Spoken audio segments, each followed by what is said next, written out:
जय जय श्री राधेश्याम। आत्मिक प्रवाह लिप्सी टचर प्रेमर परिवेश रे आजिर शीर्षक प्रेमर स्पंदन को आपण मानकु स्वागत। प्रेम तू पुणी केतेबेले अनुभूत हेउ बरफावृत ह्रदरे, तो उपरे चाली चाली पादरू मुंड पर्यंत लहू सबु जमाट बांधिगले भी मोर हृदय किंतु बंचाई रखी थाए तार स्पंदन को। आउ तार प्रतिटी स्पंदन रे प्रतिध्वनि सृष्टि करे केवल मो प्रियार ना को।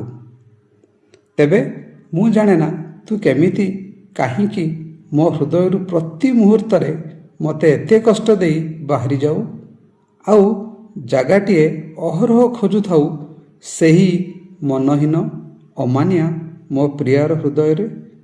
फेरिया प्रेम तू फेरिया। धन्यवाद। पुणी देखा हबो प्रेमर परिवेश रे। जय जय श्री जगन्नाथ।